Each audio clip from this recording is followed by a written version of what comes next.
জানি খুব ঠান্ডা, এবং এতদিন পুরো একটা বছর একটা মাস আমরা সেলিব্রেশন করেছি, অনেকে এত টায়ার্ড হয়ে গেছে।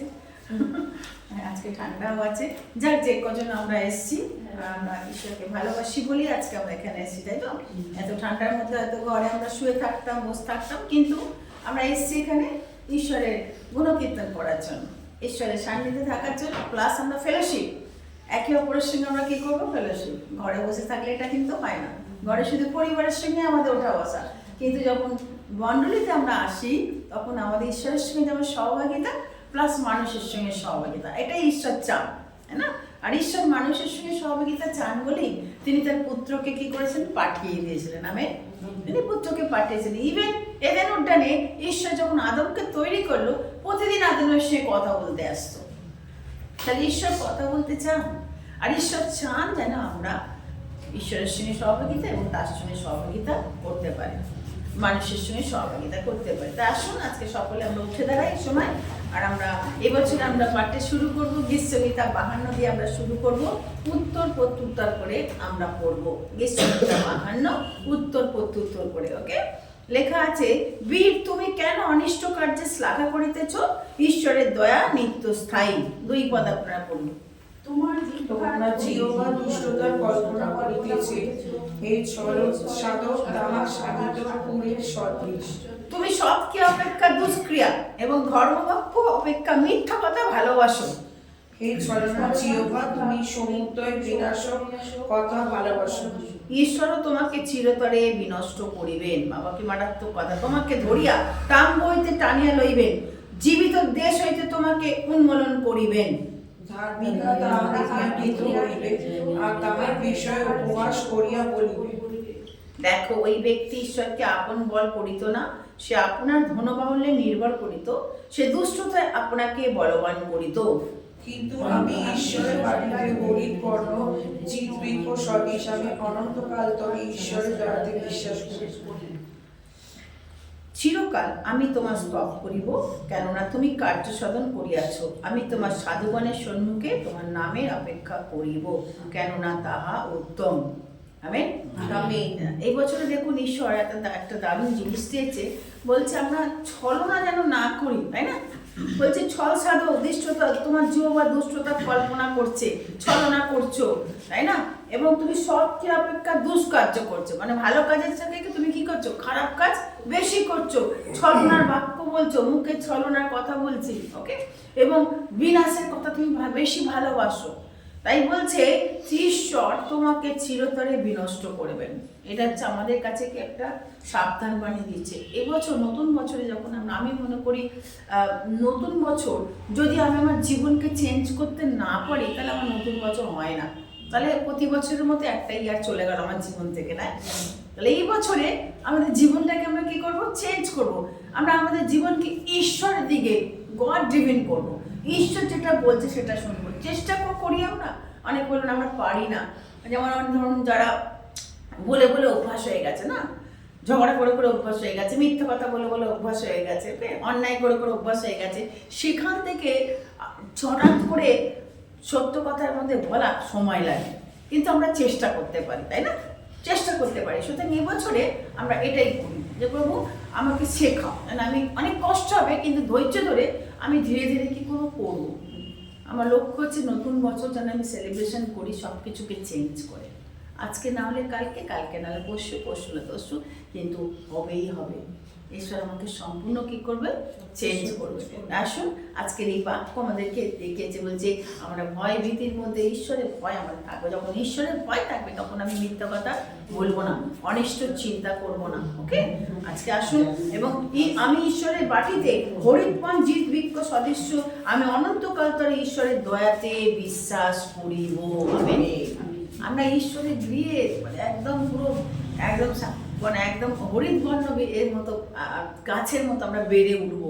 ঈশ্বর আমাদের সবসময় সতেজ রাখবে, এবং কারণ ঈশ্বরের বাটিতে যখন আমরা রয়েছি, আসুন আজকে আমরা সকলে মিলে এ সময় প্রার্থনা করি, চিরকাল তার নাম স্তব করি, তার কার্য সাধন তিনি করেছেন সেই কথা মনে রেখে আমরা নতুন করে আমাদের জীবনকে করি এবং প্রভুর কাছে সমর্পণ করি। প্রভু তোমাকে ধন্যবাদ দিই, আজকের এই সকালবেলা দূর দূরান্ত থেকে নিয়ে এসছো, প্রচণ্ড ঠান্ডায় প্রভু তবু তুমি তাদেরকে নিয়ে এসছো তোমার উপাসনা করার জন্য। আজকে তোমাকে গৌরব দিই, তোমাকে মহিমা দিই, তোমার অনন্ত গাছায় রাজ্য বিস্তারিত হোক। তোমার কাছে প্রার্থনা করি, তুমি ভগ্ন ছন্ন আত্মা প্রভু কখনো তুচ্ছ করবে না। তোমার ঈশ্বরের রাজ্যগুলি ভগ্ন আত্মা, তাই আমরা ভগ্ন হৃদয় নিয়ে তোমার কাছে আমরা এসেছি। আমাদের অন্তঃকরণকে তুচ্ছ করো না প্রভু, তোমার কাছে প্রার্থনা করি নতুন বছর আমরা নতুন করে যেন করতে পারি প্রভু, আমরা সাজাতে পারি নতুন বছর তোমার সেই জ্ঞানপূর্ণ কথা দিয়ে আমাদের জীবনে পালন করবো প্রভু। প্রার্থনা করছি প্রভু যিশু, তুমি আমাদের তোমাকে যেন আমরা গৌরব দিতে পারি, তোমাকে মহিমা দিতে পারি, তোমাকে উচ্চকিত করতে পারি প্রভু যিশু। চিরকাল যেন আমাদের মুখ থেকে তোমারই নাম যেন বেরিয়ে আসে। বাধা পূর্ণ মহিমা অনন্তকাল স্থায়ী হয়, তোমার রাজ্য বিস্তারিত হোক, তোমার স্থান যেন জীবন যুগে যুগে যুগে পঞ্চাশ প্রভু। তুমি রাজাদের রাজা, প্রভুদের প্রভু, তোমাকে আরেকবার তোমাকে ধন্যবাদ দিই। এই ঈশ্বর তোমাকে ধন্যবাদ দিই, রাজাদের রাজা, প্রভুদের প্রভু, তোমাকে মহিমা দিই। মহান ঈশ্বর তোমাকে উচ্চকিত করি প্রভু, তোমার কাছে রাখি প্রভু যিশু। যত লোক রাস্তাঘাটে সবাইকে তুমি নিয়ে এসো, এখন তুমি গান উপাসনার মধ্যে দিয়ে আমাদেরকে নিয়ে চলো, তোমার উপস্থিতির মধ্যে আমাকে রাখো। পবিত্র আত্মা তুমি নেমে এসো এই মণ্ডলীর মধ্যে, তোমার পবিত্র আত্মার উপস্থিতির মণ্ডলীর মধ্যে থাকো করো, প্রত্যেকের মধ্যে তোমার আত্মাকে তুমি বিরাজ করো। যিশু নামে প্রার্থনা চাইলাম, আমেন। তোমার চরণে আমি এসেছি, ভগ্ন হৃদয় এনেছি। তোমার চরণে আমি এসেছি, ভগ্ন হৃদয় এনেছি। আর কিছু নাই, আর কিছু নাই, এই ভগ্ন হৃদয় শুধু দিলাম তোমার। আর কিছু নাই, আর কিছু নাই, এই ভগ্ন হৃদয় শুধু দিলাম তোমার। তোমার চরণে আমি এসেছি, ভগ্ন হৃদয় এনেছি। তোমার চরণে আমি এসেছি, ভগ্ন হৃদয় এনেছি।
আজকে এই দিনে প্রভু গো তোমার কাছে এসেছি, তোমার চরণ তলায়।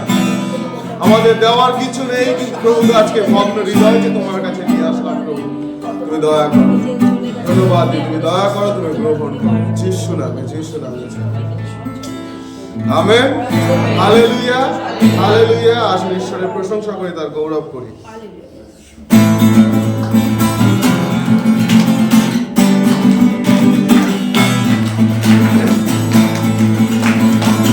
आया मैं यहाँ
तेरा यीशु मैं आशिक तेरा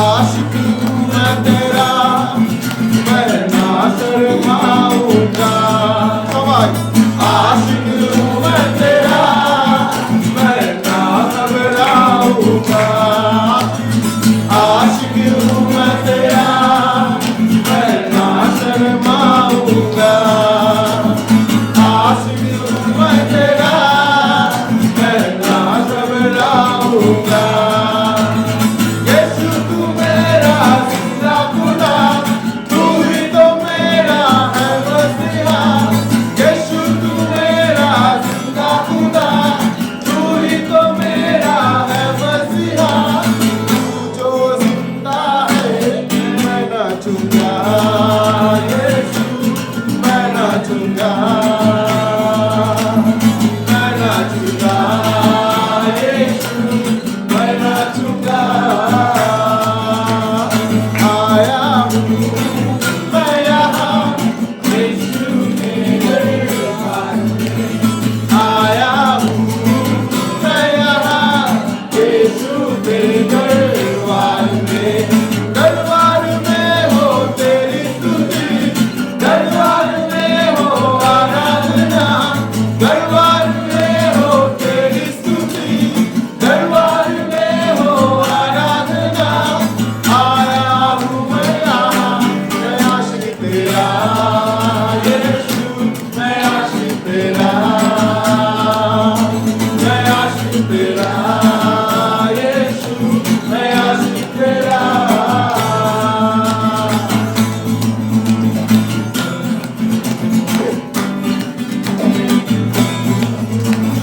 आज तो मैं यीशु तुझे ऐसा गाऊंगा आज तो मैं यीशु तुझे ऐसा नाचूंगा आज तो मैं यीशु तुझे ऐसा गाऊंगा आज तो मैं यीशु तुझे ऐसा नाचूंगा शांति का राजा तू बादशाह मौत को तूने हरा दिया शांति का राजा तू बादशाह मौत को तूने हरा दिया तू जो जिंदा है मैं नाचूंगा यीशु मैं नाचूंगा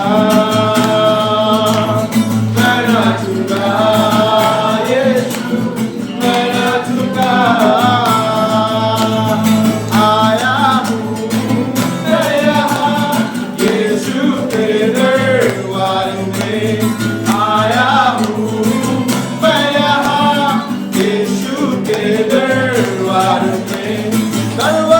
में हो तेरी स्तुति दरबार में हो आराधना दरबार में हो तेरी स्तुति दरबार में हो आराधना आया हूँ मैं यहाँ मैं आशिक तेरा यीशु मैं आशिक तेरा मैं आशिक तेरा यीशु मैं आशिक तेरा मैं आशिक तेरा यीशु मैं आशिक तेरा मैं आशिक तेरा यीशु मैं आशिक तेरा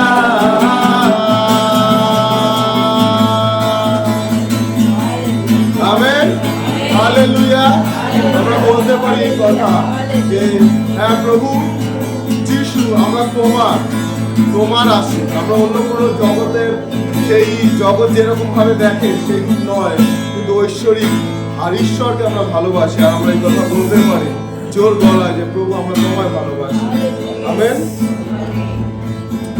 হালেলুয়া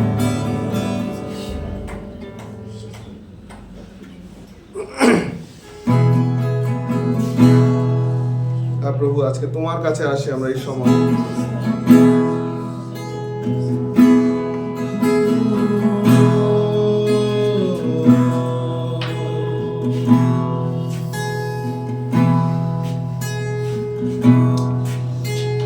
হালেলুয়া। প্রভু তোমার ধন্যবাদ করি আজকে এই সুন্দর দিনের জন্য। প্রভু ধন্যবাদ করি সুন্দর সময় তুমি দিয়েছো আমাদেরকে।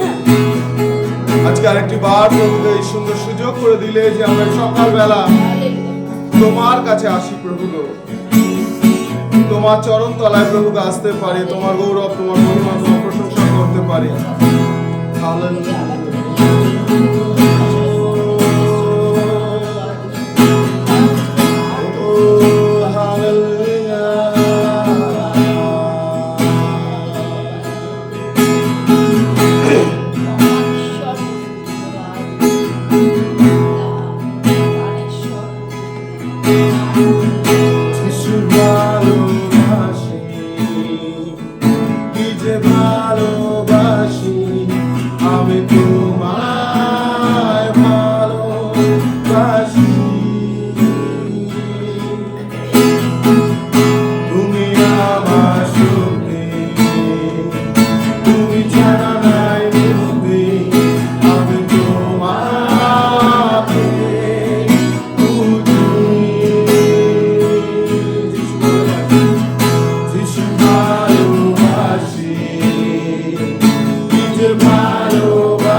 প্রেমময়ী প্রভু গো। প্রভু যখন আমরা পড়ে যাই, যখন আমরা হতাশায়, যখন আমরা নিরাশায়, সমস্ত কিছুতে যখন আমরা দুর্বল প্রভু গো, তুমি আমাদেরকে তোমার শক্তিতে পূর্ণতা দেওয়া প্রভু গো। তুমি তোমার আশায় আমাদের জীবনকে ভরিয়ে তোলো প্রভু গো। ও প্রভু গো, সমস্ত পরিস্থিতির মধ্যে প্রভু গো, তুমি আমাদেরকে শক্তি দিয়ে থাকো যেন আমরা এগিয়ে যেতে পারি প্রভু গো। ধন্যবাদ করি প্রভু আজকে এই সুন্দর সময়ের জন্য। হ্যাঁ প্রভু গো, ও হালেলুয়া, হালেলুয়া।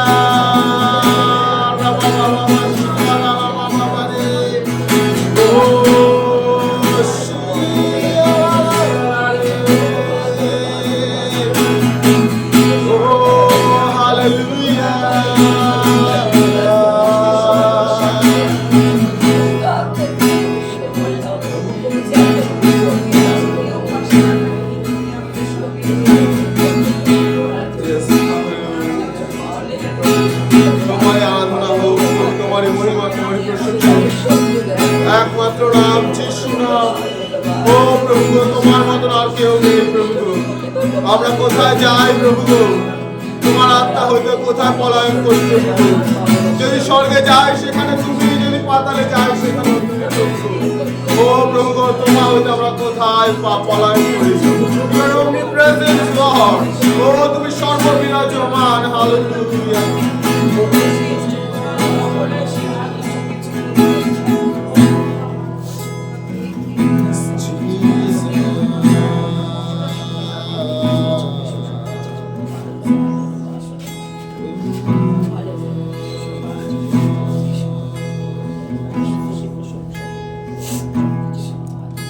আসলে আমরা সকলে হাতকে তুলে, নিজেদের হাতকে তুলে ঈশ্বরের ধন্যবাদ করি।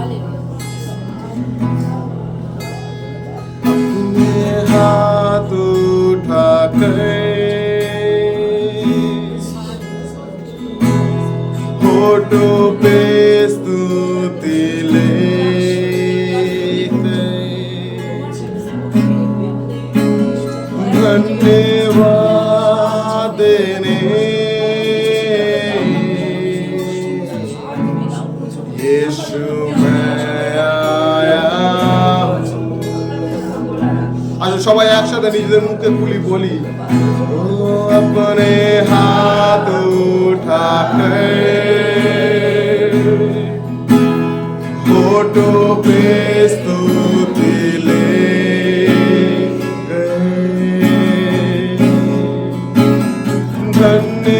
धन्यवाद देने प्रभु मैं आया हूँ। यीशु मैं आया हूँ। प्रभु मैं आया हूँ। धन्यवाद देने प्रभु मैं आया हूँ।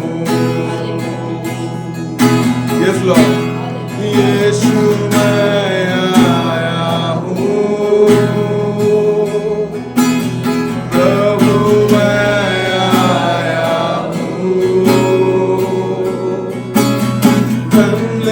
धन्यवाद देने यीशु मैं आया हूँ। Yes Lord,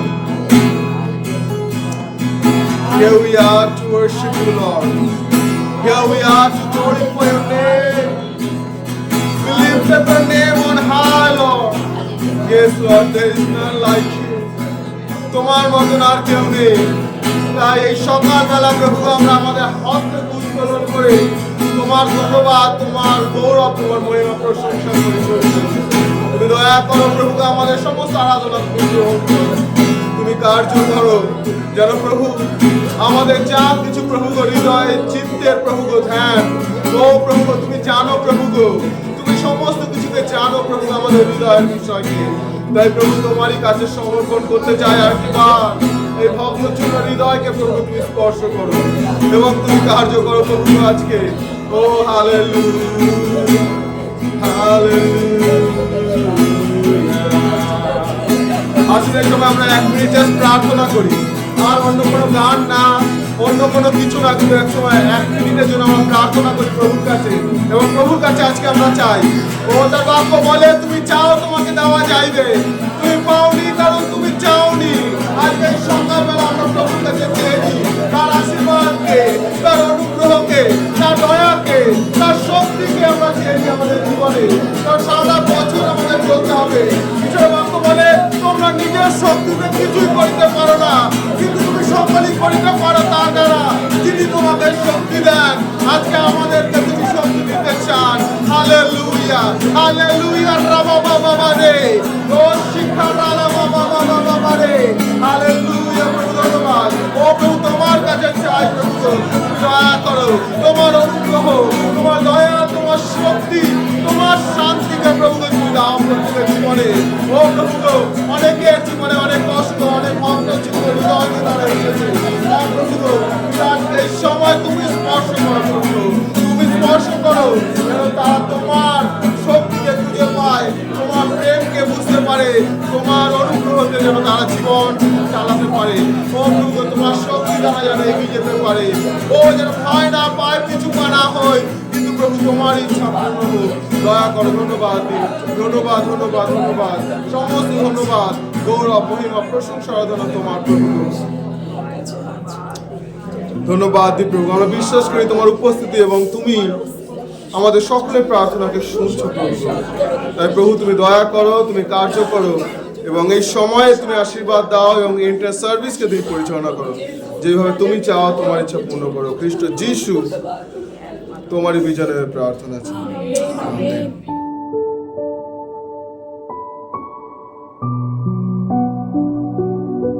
এই বছরে যে বাক্য ঈশ্বর দিয়েছেন পুরস্কার, অত্যাধিক বা অত্যন্ত মহান পুরস্কার। পুরস্কার প্রত্যেকে পেতে ভালোবাসে, তাই না? প্রত্যেকে আমরা কি করি? পুরস্কার পেতে আমরা ভালোবাসি। এখানে এমন কোনো লোক নেই যে পুরস্কার আপনারা চান না। সকলেই পুরস্কার, ছোট হোক বা বড় হোক, তাই না? যখন আমরা চার্চে যখন আমরা অ্যাওয়ার্ড সেরিমনি করি, সবাইকে যখন আমরা দিই, ছোট ক্ষুদ্র ক্ষুদ্র দিই, তাতেই লোকের কত খুশি যে আমি কি পেয়েছি, গিফট পেয়েছি। বাচ্চারা তো খুশি আছে, সেই সময় বড়রাও কি আমরা খুশি। পুরস্কার, এইটা পুরস্কার হচ্ছে কি, যে যখন আমি কোনো কম্পিটিশন করলাম, সেই কম্পিটিশন আমি জিতলাম বা আমি কি হলাম, সিলেক্ট হলাম, তাই তো? সেই বেসিসে পুরস্কার। ক্লাসে যখন ফার্স্ট, সেকেন্ড, থার্ড হয়, তাই তো? সেখানে তাদেরকে কি করা হয়? পুরস্কার দেওয়া হয়। তো এই বছর ঠিক সেরকম ঈশ্বর আমাদেরকে বলছে, আমি কি তোমাকে অত্যন্ত মহান পুরস্কার, এই মহান, অত্যন্ত মহান, মানে এর ওপরে আর কোনো পুরস্কার নেই। That's true. ঈশ্বরের ওপর আর কোনো পুরস্কার আছে? সবচেয়ে বড় পুরস্কার আমরা পেয়েছি যিশুকে, সবচেয়ে বড় পুরস্কার পেয়েছি পরিত্রাণ, সবচেয়ে বড় পুরস্কার পেয়েছি অনন্ত জীবন। এর ওপর আর কোনো পুরস্কার নেই। আর একটাই পুরস্কার বাকি আছে আমাদের জন্য। ওখানে যখন যাব তখন ঈশ্বর, হে আমার, হেয়ার ইজ আওয়ার চিলড্রেন, আমরা এসছে এখানে, তোমার রিওয়ার্ড নিয়ে আমি কি করছি, দাঁড়িয়ে আছি। সেই ক্রাউন আমাকে কি করাবে? পরানো হবে। ওইটার জন্য আমরা অপেক্ষা করছি, তাই তো? ওইটার জন্য। যাই হোক, আজকে যেখান থেকে আমরা খুলি আদি পুস্তক 15 অধ্যায় 1 থেকে 6 পদ। কেউ একজন উঠে দাঁড়িয়ে পড়ুন আদি পুস্তক 15 অধ্যায় 1 থেকে 6 পদ। ওই ঘটনার পরে দর্শন যোগে সদাপ্রভুর বাক্য অব্রামের নিকট উপস্থিত হইল। তিনি বলিলেন, অব্রাম, ভয় করিও না, আমি তোমার ঢাল ও তোমার মহাপুরস্কার। অব্রাম কহিলেন, হে প্রভু সদাপ্রভু, তুমি আমাকে কি দিবে? আমি তো নিঃসন্তান হইয়া প্রয়াণ করিতেছি এবং দশমেকীয় ইলিয়েসর আমার গৃহের ধনাধিকারী। আর অব্রাম কহিলেন, দেখো, তুমি আমাকে সন্তান দিলে না এবং আমার গৃহজাত একজন আমার উত্তরাধিকারী হইবে। তখন দেখো, তাহার কাছে সদাপ্রভুর বাক্য উপস্থিত হইল, যথা ওই ব্যক্তি তোমার উত্তরাধিকারী হইবে না, কিন্তু যে তোমার ঔরসে জন্মিবে সেই তোমার উত্তরাধিকারী হইবে। পরে তিনি তাহাকে বাহিরে আনিয়া কহিলেন, তুমি আকাশে দৃষ্টি করিয়া যদি তাহার গণিতে পারো, তবে গনিয়া বলো। তিনি তাহাকে আরো বলিলেন, এইরূপ তোমার বংশ হইবে। তখন তিনি সদাপ্রভুতে বিশ্বাস করিলেন এবং সদাপ্রভু তার পক্ষে তাহা ধার্মিকতা বলিয়া গণনা করিলেন। আমেন। আমিন। চলে আসি এখানে, অব্রাহামের কথা আমরা প্রত্যেকেই যাই, তাই তো? অব্রাহাম সে ছিল আদি পিতা, আর সে অব্রাহামের দ্বারা কি হলো? বংশ বৃদ্ধি হলো। অব্রাহামকে ঈশ্বর যখন ডাকছে তখন অব্রাহামের বয়স কত ছিল? 75। আর তাদের বাচ্চা কাচ্চা হয়েছিল না। 12 অধ্যায়, আদি পুস্তক 12 অধ্যায়, অব্রাহামকে বললো ঈশ্বর, অব্রাহাম মূর্তি পূজা করতো, মূর্তি সব বানাতো, কলদির দেশে তারা থাকতো, ওই ঠিক অনেকটা আমাদেরই এই সারাউন্ডিং জগতের মতো।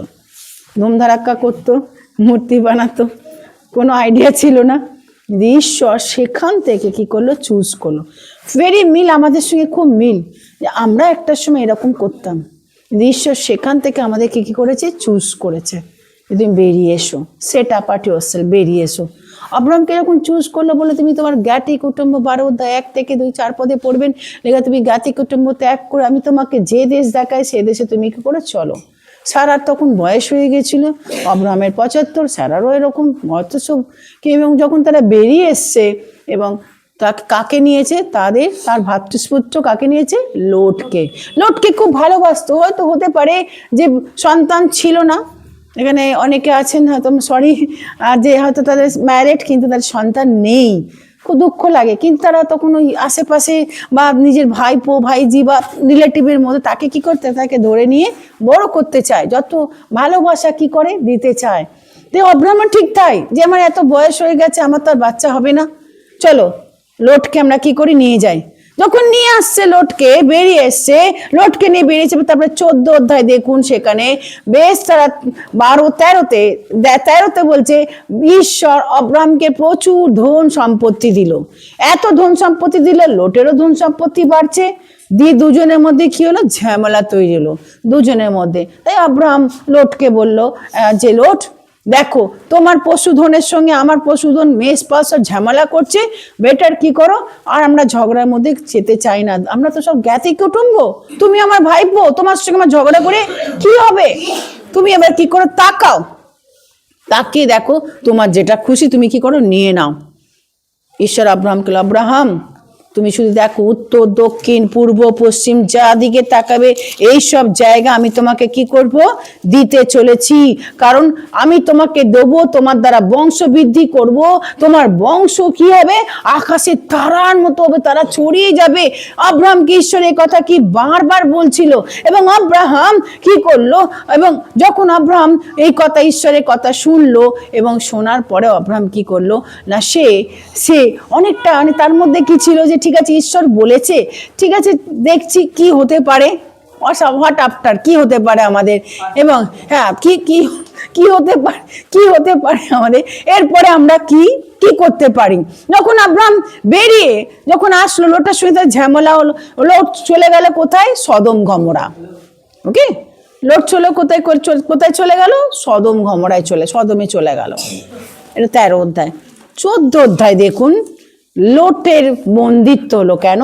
4-5টা রাজা, সিমিয়নের অপ্রেল রাজা, ইলাসের রাজা, সব রাজা, সদমের রাজা, সবগুলোকে কি করছে? অ্যাটাক করেছে। আর অ্যাটাক করে কি করেছে? লোটকে বন্দি করে কোথায় নিয়ে চলে গেছে। এই কথা আব্রাহাম যখন শুনলো, 14 অধ্যায় 14 পদ বলছে, আব্রাহাম এই কথা শোনার পর 318 জন লোককে সঙ্গে করে নিয়ে লোটকে কি করলো? উদ্ধার করলো সেখান থেকে। আর যখন আব্রাহাম উদ্ধার করে তাদেরকে লোটের সম্পত্তি, লোটের স্ত্রী সবাইকে ফেরত পাঠিয়ে দিল, যে যাও তোমরা চলে যাও। কারণ লোট বন্দি অবস্থা, চিন্তা করুন, এই ঝামেলা হলো ভাইপোর সঙ্গে, ভাইপো আলাদা হয়ে গেল, আবার যখনই ভাইপোর বিপদ আব্রাহাম ছুটে গেল। ঠিক আমাদের মতো না, ঝগড়া হলো, আবার যেই ছেলে মেয়ে এত হলো মুখ হলো, তাই তো, ছেলেকে দেখতে পাচ্ছেন, আবার যেই ছেলে মা আগে ছুটে গেছে। এটা স্বাভাবিক।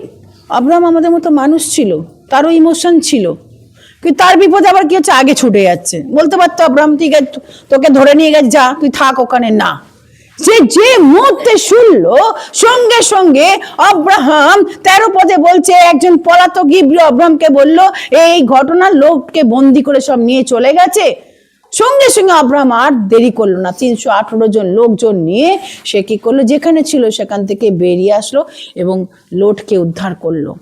এবং উদ্ধার করার পর তারপরে দেখুন মলকিসেদক, শালোমের রাজা মলকিসেদের সঙ্গে সে দেখা হলো আব্রাহাম। মলকিসেদক যাজক ছিল, তাকে সে কী করলো, আব্রাহামকে সে কী দিল, রুটি দিল। ওকে, ঈশ্বরে সে আশীর্বাদ করলো এবং সেখানে সে আশীর্বাদ পত্র হলো এবং মলকিসেদককে সে কী করলো, আবার আশীর্বাদ দশমাংশ দিল। আব্রাহাম কি হলো, মলকিসেদককে কী করলো, দশমাংশ দিল। এরপরে আবার যখন সদমের রাজা আব্রাহামকে বলছে, আব্রাহাম আপনি কি করুন, আমি আপনাকে কিছু দিতে চাই, ধন সম্পত্তি। আব্রাহাম খুব ভালো কথা বলেছিল।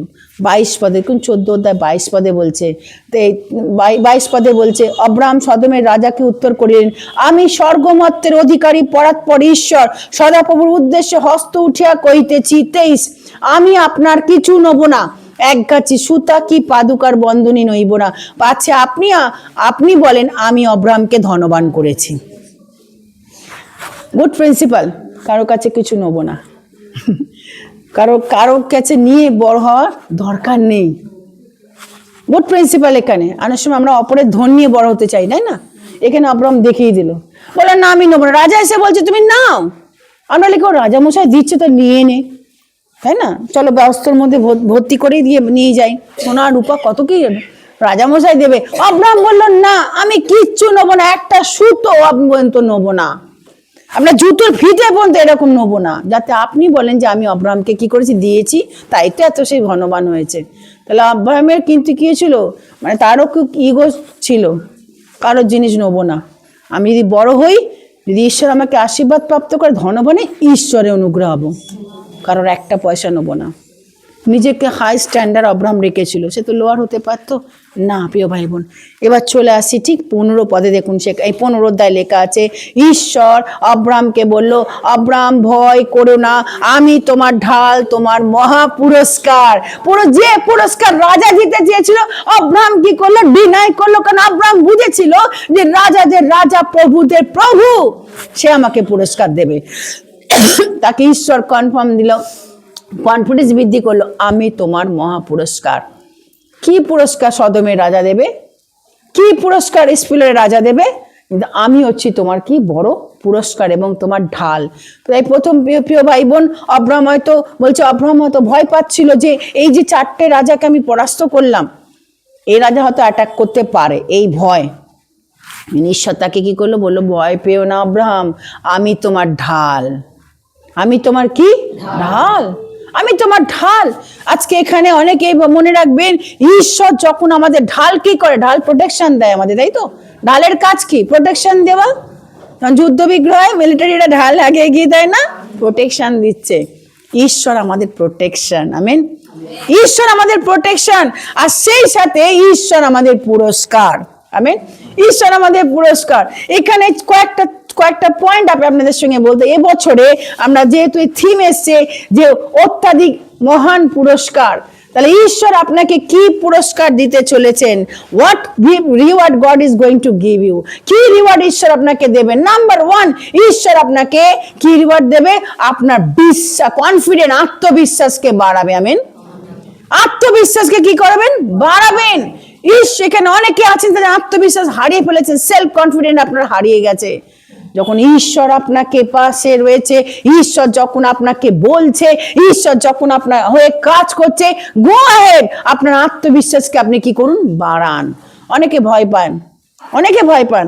মনে আছে যখন এই চার্জ করেছিলাম আর যখন আমি সব ডাকতাম, আমি সিস্টার রেজিনাকে বলতো, ও না না দিদি আমাকে ডাকবেন না, আমাকে ডাকবে না, ভয় পেতো।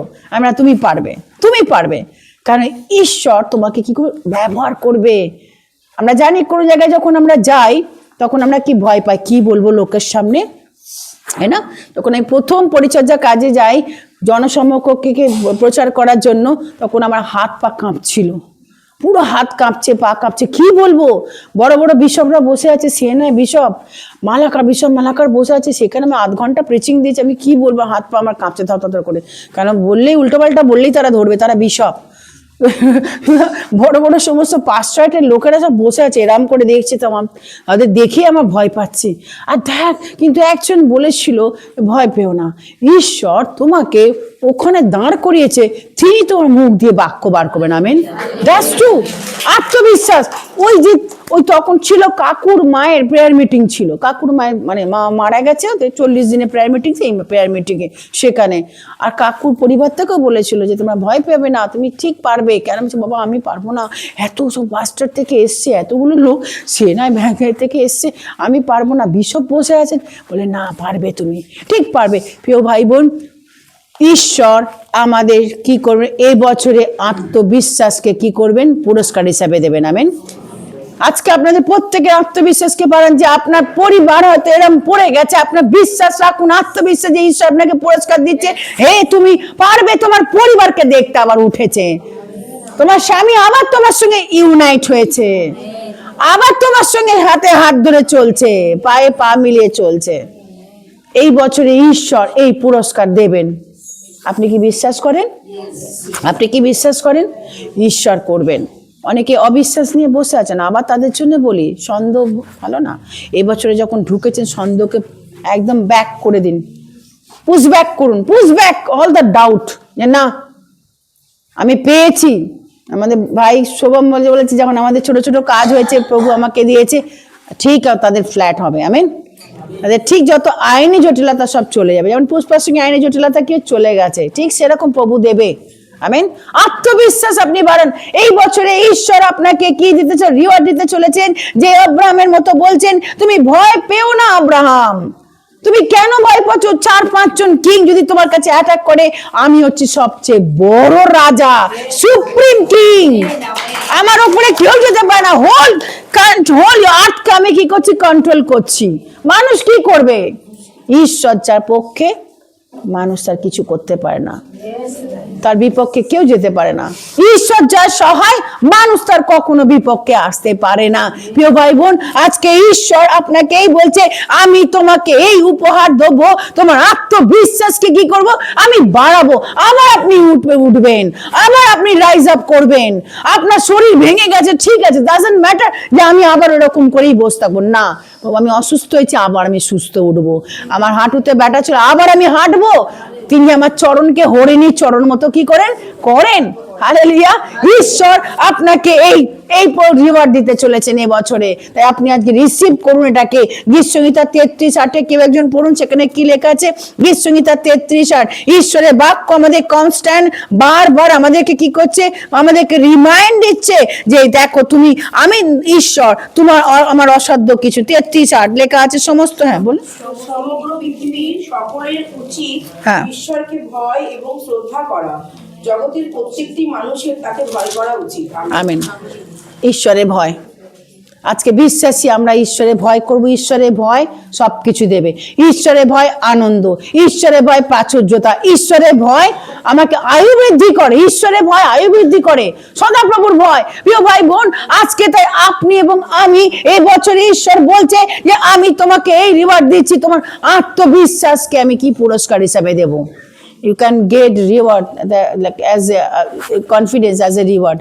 ওকে, আপনি আপনার কনফিডেন্সকে, আপনার সেলফ কনফিডেন্সকে বৃদ্ধি করবেন, ঈশ্বর আপনাকে পুরস্কার হিসেবে দেবেন।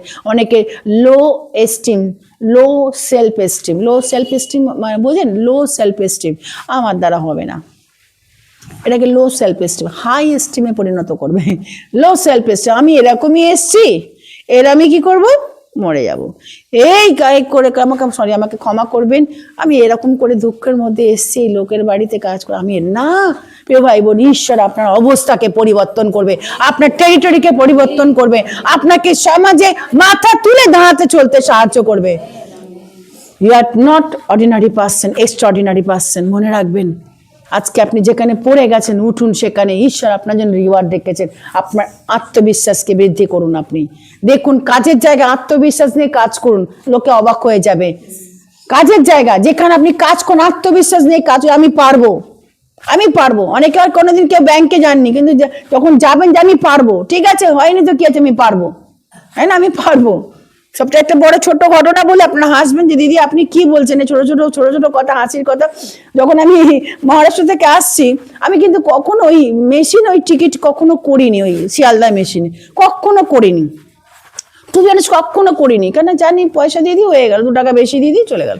কিন্তু যেহেতু একজন স্টুডেন্ট ছিল, ওকে আমি তুলতে হবে, এত ভিড় আর প্রচুর ছিল লোকের ভিড়, তা আমি যখন ওই মেশিনের কাছে গিয়ে দেখছি ওরে বাবা এই তো বিশাল লাইন। এবার একজনই সে বোধহয় জানে, ও সবাইকে করে দিচ্ছে। এবার যখন আমি বললাম দাদা আপনি আমাকে করে দেবেন, আর আমার সময় নেই। আমি ঠিক আছে সময় নেই তো শিখিয়ে দাও, তারপরে তুমি যাবে, তোমাকে ছাড়বো না। তোমার সময় নেই, শেখাও আগে, এবার আমি লোকের করে দেবো। তো ও চাষকালে শিখিয়ে দিল। তারপর আমি তখন বলছি আপনি জানেন? না আমি জানি না বলে তোমাকে জিজ্ঞেস করছি, আমি জানি না বলে, যেহেতু ইউপিআই না, কানেক্ট মোবাইলে স্ক্যান করবে, করে পয়সায় করবে, তাই সুতরাং জানি না তো আবার কোথা থেকে কোথায় টাকা চলে যাবে, তাই আমি জানি না বলেই তোমাকে বলছি, তো তুমি শিখিয়ে দাও জাস্ট খালি একবার। ঈশ্বর আমি বললাম আমি পারবো। এবার একজন বলছে আপনি পারবেন তো, আমি আমারটা করে নিই, তারপর তোমারটা করে দেবো, তাহলে তুমি দেখো পারি কিনা। দিয়ে আমার হয়ে গেল, আর তারপরে 3-4 জনকে করে দিলাম যে এবার আমাকে যেতে হবে, কেন ট্রেন, ওই মেয়েটি বসে আছে আমার সঙ্গে, যে মেয়েটি আছে ও ট্রেন ছাড়বে। ওকে, তো সুতরাং প্রিয় ভাই বোন, আত্মবিশ্বাসকে কি করো, বাড়াও। ঈশ্বর আপনাকে এই রিওয়ার্ড এবছরে দেবেন। সেকেন্ড থিং হচ্ছে কি, ঈশ্বরের বাক্য আরো বলছে যে ঈশ্বর আপনাকে সবচেয়ে বেস্ট থিং দেবেন।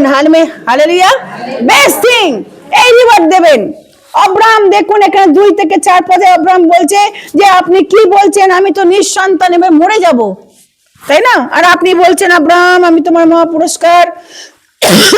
কি সব উল্টোপাল্টা কথা বলছেন ঈশ্বর। কি মহা পুরস্কার? কেউ নেই, আমার পুরস্কার নিয়ে কে কি করবে? হয়তো আব্রাহাম এই সেন্সে বলেছে। এবং আব্রাহাম এবার বলছে হে সদাপ্রভু তুমি আমাকে কি দেবে? তুমি আমাকে কি, আমার তো বাচ্চা কাচ্চা নেই, আর তুমি আমাকে কি বলছো মহা পুরস্কার? কি দেবে? আর আমি তো এখন নিঃসন্তানে মরতে যাচ্ছি। সুতরাং আমার এই যে এখানে যে ইলিয়াসার আছেন, আমার গৃহের মানে কাজ করে, কাজের লোক, ওকে আমি রেখেছি। ওকে, এবং তুমি আমাকে সন্তান দিলে না, একমাত্র এই যে ছেলেটাকে আমি রেখেছি ঘরে কাজ করার জন্য, ইলিয়াসার, এ আমার সবকিছু সম্পত্তির কি হবে, অধিকারী হবে। আমেন। আব্রাহাম এটা মনে করে বলেছে। ঈশ্বর কি বলছেন? তখন ঈশ্বর তাকে বলছে এই ব্যক্তি তোমার উত্তরাধিকারী হইবে না। আমেন। দেখুন ঈশ্বর, আব্রাহাম চাইছে কি, তথাকথিত সময় আমরা জানি ইসরায়েলদের মধ্যে এই প্রচলন ছিল, যদি কোনো কাপলদের বাচ্চা না হয় তাহলে যে কাজের যে ছেলে থাকে তাকে তারা পুত্র হিসেবে রাখে, এবং সেখানে সে আজীবন থেকে যায়, দাসত্ব কর্ম করে, এবং তার উত্তরাধিকারী যা কিছু সব কিছু তার সম্পত্তির মালিক ওই ছেলেটি হয়। তো ইলিয়াসার সেই অর্থে আব্রাহাম রেখেছিল ওকে, যে ইলিয়াসার কি হবে, আমার সম্পত্তির মালিক হবে। এখানে অনেকেই আবার বলি আপনার তো প্রচুর সম্পত্তি আছে, কিন্তু কে আপনার সম্পত্তির মালিক হবে আপনি জানেন না এখনো। আব্রাহাম ভাবছে যে আমার এত সম্পত্তি, এই সম্পত্তির মালিক এই কাজের লোককে ডেকে দেবো, কারণ আমি তো বাচ্চা টাচ্চা কেউ নেই, কে দেখবে? আব্রাহাম তাকে কি, ঈশ্বর তাকে বলছে এ হবে না, পরিষ্কার বলে দিল। চিন্তা করুন, তোমার ঔরসে জন্মিবে সেই তোমার উত্তরাধিকারী হবে। চিন্তা করুন। তাহলে আব্রাহাম চেয়েছে যে যা পেয়েছি বাবু ওতেই আমি কি ওটাই মানিয়ে নি। ঈশ্বর বলছেন না, বেস্ট জিনিস তো আমাকে আমি দেবো। আমেন। বেস্ট জিনিস। অনেক সময় আমাদের এই টেন্ডেন্সি হয় আমরা যা পেয়েছি ওতেই মানিয়ে নি। ঈশ্বর বলছে যে না, আমি তোমাকে বেস্ট জিনিস দেবো রিওয়ার্ড হিসাবে, আমি যা পেয়েছি ওটাই আমি। ঈশ্বর বলছেন না, আব্রাহাম চেয়েছিল যেহেতু তার বাচ্চা কাচ্চা নেই, ওই দাসের ছেলেটা তাকে চাকরকে রেখে দেবে নিজের কাছে, ওকেই বড় করছে, ও সম্পত্তি সব ওকে দিয়ে দেবে, অ্যাটলিস্ট মরার সময় ও তো কাছে থাকবে, এই চিন্তা ভাবনা করছে। কিন্তু ঈশ্বর হিস্ট্রিকে বদলে দিল। আমরা জানি আব্রাহাম এবং সারার গর্ভে কে এসেছিল, ইসাক এসেছিল, তাই না? ঈশ্বর চেয়েছে তার দ্বারা বংশকে কি করলো, বৃদ্ধি। মানে ঈশ্বরের প্রমিস ছিল। ঈশ্বর যা আব্রাহামের সঙ্গে সারা যখন তার বাচ্চা হলো দুজনে, তখন তার 100 বছর আব্রাহামের বয়স, সারা 90 ইয়ার্স ওল্ড। প্রিয় ভাই বোন, এই অসম্ভব জিনিস ঈশ্বর করলো। 100 বছরের বুড়ো, 90 বছরের বুড়ি, তারা কি কোনো বাচ্চা দিতে পারে না? ঈশ্বর করলো। তাহলে প্রিয় ভাই বোন, যখন আপনি এবং আমি ঈশ্বরের আস্থা রাখবো, চক্ষু দিকে তাকাবো এবং তার দিকে আমাদের দৃষ্টি রাখবো, ডেফিনেটলি ঈশ্বর করবে, ডেফিনেটলি করবে। তাহলে প্রিয় ভাই বোন, আজকে এই সকালবেলা ঈশ্বর তাহলে আপনার পুরস্কার, ফার্স্ট পুরস্কার কি বললাম? নাম্বার 1 আত্মবিশ্বাস। কি বললাম? এই বছর ঈশ্বর আপনাকে আত্মবিশ্বাসের পুরস্কার দিচ্ছেন। আপনার লো এস্টিম, সেলফ এস্টিম বৃদ্ধি হবে, হাই এস্টিমে পরিণত হবে। Don't live in low self esteem. আমি পারবো না, আমার দ্বারা কিচ্ছু হবে না, আমি একদম দেখতে নেই না। তুমি যা আছো তাতেই ঈশ্বর তাকেই কি তোমাকে তুলবে, তোমাকে শার্পনিং করবে, তোমাকে ইউজ করবে। ওকে, সেকেন্ড থিং হচ্ছে ঈশ্বর তোমাকে কি বেস্ট জিনিস দেবে, বেস্ট জিনিস দেবে।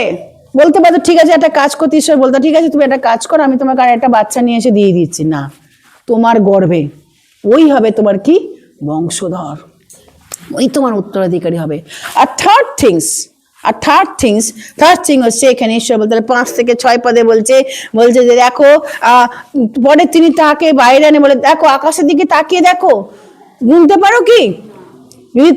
যদি তিনি তাকে আরো বললেন এই রূপে তোমার বংশ হবে। যদি তারা গুনতে পারে তাহলে বুঝবো হ্যাঁ তোমার ক্রেডিট আছে। তারাকে কেউ গুনে শেষ করতে পারে না, তোমারও বংশ ঠিক সেভাবেই হবে। 6 পদে বলছে তখন তিনি সদাপ্রভুতে বিশ্বাস করলেন আর তাহা সদাপ্রভুর পক্ষে ধার্মিকতা বলিয়া গণনা করলেন। আমেন। তাহলে এই বছরে ঈশ্বর আপনার বিশ্বাস বৃদ্ধি করে আপনাকে ধার্মিক প্রতিপন্ন করবেন। আমেন। ধার্মিক প্রতিপন্ন করবে, আপনার বিশ্বাস এত হবে যে আপনি ধার্মিক গণিত হয়েছেন, যে না আমি কোনো কিছু ডাউট করব না। বলছে অব্রাহাম সদাপ্রভুতে বিশ্বাস করলো, আব্রাহাম সদাপ্রভুতে বিশ্বাস করলো। প্রিয় ভাই বোন, এই বছরে ঈশ্বর আপনাকে রিওয়ার্ড হিসেবে দিয়েছেন, আপনার সেই ধার্মিকতার রিওয়ার্ড আপনাকে দিয়েছেন। ঈশ্বর আপনাকে রিওয়ার্ড ধার্মিকতা মানে আপনার বিশ্বাসকে মাল্টিপ্লাই করবে, বৃদ্ধি করবে এবং আপনি ধার্মিক গণিত হবেন। আপনি কোনো অপবিত্র জিনিসের দিকে আপনার কি থাকবে না, কোনো অ্যাট্রাকশন থাকবে না। কারণ যখন 1 অধ্যায় 12 পদে যতজন তাকে গ্রহণ করলো তাদেরকে ঈশ্বরের সন্তান আবার কি করলো, ক্ষমতা দিল। তাহলে আমরা সকলে ঈশ্বরের সন্তান, যতজন আমরা ঈশ্বর যিশুকে গ্রহণ করছি আমরা ঈশ্বরের সন্তান। তাহলে ঈশ্বরের সন্তানের সবচেয়ে বড় মার্ক কি? ঈশ্বরের সন্তানের বড় মার্ক হচ্ছে পবিত্রতায় জীবনযাপন করা। ড্যাডি যেমন চলছে আমিও তেমন চলবো, তাই না? পাপা যেমন চলছে আমিও তেমন চলবো। আর আমরা জানি আমাদের ড্যাডি পাপা কি, সে কখনো অপবিত্রতায় চলে না। আমরা ধার্মিক গণিত হয়েছি। প্রিয় ভাই বোন, জেমস আমরা দেখি জ্যাকব পুস্তক 2 অধ্যায় 23 পদ, কেউ একজন পড়ো তাড়াতাড়ি। জ্যাকব পুস্তক 2 অধ্যায় 23 পদ, দেখুন কি লেখা আছে। জ্যাকব 2 অধ্যায় 23 পেয়েছেন কেউ? জ্যাকব, ওকে। সেখানে ঈশ্বরের বাক্য আমাদেরকে শেখাচ্ছে যে আপনি আমি যখন ঈশ্বরের কি হই না, পাওয়া গেছে? হ্যাঁ হ্যাঁ আব্রাহাম ঈশ্বরের বিশ্বাস করিলেন হ্যাঁ। এবং তাহার পক্ষে ধার্মিকতা বলিয়া গণিত হইল, আর তিনি ঈশ্বরের বন্ধু এই নাম পাইলেন। আর কি নাম পেলেন আব্রাহাম? তাহলে যে মুহূর্তে আপনি ধার্মিকতা লাভ করবেন বিশ্বাস দ্বারা, আপনি ঈশ্বরের বন্ধু হবেন। তাহলে এই বছর আমরা বন্ধু হতে চাই তো, নাকি ঈশ্বরের শত্রু হতে চাই? বন্ধু মানে কি? সবকিছু কথা খুলে বলে না। বন্ধুকে আমরা কি করি, যা বেস্ট ফ্রেন্ড আমরা বলি, কে তোমার বেস্ট ফ্রেন্ড? আমরা বলি আমরা বেস্ট ফ্রেন্ড। এখানে অনেক প্রত্যেকেরই আমাদের ফ্রেন্ড আছে না। তো আব্রাহাম হচ্ছে ঈশ্বরের বন্ধু বলে তাকে ডাকা হতো, ফ্রেন্ড অফ গড। তার মানে ঈশ্বর এতটা তার সঙ্গে খুললাম কি করতো, কথাবার্তা বলতো না, খোলামেলা কথা বলতো, কোনো রকম রাগ ঠাক না। বন্ধু যেমন কথা বলে, ঈশ্বর আব্রাহামের সঙ্গে কথা বলছে। তাহলে এই বছরে আমরা ঠিক এই ভাবো। তাহলে প্রথম পয়েন্ট আমি কি বললাম, এবছরে কি পুরস্কার দিচ্ছেন? আত্মবিশ্বাস। সেকেন্ড কি বললাম? ভালো জিনিস, সবচেয়ে বেশ উত্তম। থার্ড হচ্ছে কি? ধার্মিকতা, বিশ্বাসের দ্বারা ধার্মিকতা পর্যবেক্ষণ, এবং আমি কি হব? বন্ধু হব। আজকে খুব ভালো জিনিস আপনি পেয়েছেন, তাই না? ঈশ্বর আমাকে এই বছর এই যে দিয়েছেন। আজকে বিশ্বাস করুন, আর কোনো দিকে আপনি তাকাবেন না। এই বছরে আমি ঈশ্বর যখন তুমি আমাকে দিয়েছে এই পুরস্কার, আই রিসিভ ইট। আমি বলি যে প্রভু আমি রিসিভ করলাম। উঠে দাঁড়াই সকলে, যে প্রভু এই বাক্য যখন এসছে আমি বিশ্বাসে রিসিভ করলাম তোমার নামে, আমি রিসিভ করি in the name of Jesus. আমার মধ্যে যদি কোনো ডাউট থাকে তুমি ভেঙে দাও প্রভু। ও তোমার কাছে প্রার্থনা করি প্রভু, এই বছরে প্রত্যেকটি ভাই বোন তাদের কেমন ভাবে চালাবে, তারা আত্মায় চলবে প্রভু, তারা দেখবে নতুন নতুন কার্য, মহা পুরস্কার তারা পাবে, বাইরে যাওয়া ভিতরে আসা পুরস্কার তারা পাবে প্রভু। তোমার কাছে প্রার্থনা করি তোমার করুণা এবার ঢেলে দেবে। ও প্রভু, ধন্য তোমার নাম প্রভু। আজকে তোমার কাছে বিশেষ করে রাখলাম প্রত্যেকটি ভাই বোনের জন্য, যতজন এসছে প্রভু, তোমার অনুগ্রহ তাদের প্রতি বর্তিত। এবছরে ভার তুমি নিয়েছো, আবার আগামী দিনে যেন আমরা সানডে আসতে পারি, তোমার মহিমা প্রশংসা করতে পারি। সব গৌরব তোমাকে দিয়ে প্রার্থনা যিশু তোমার নামে চাইলাম, আমেন।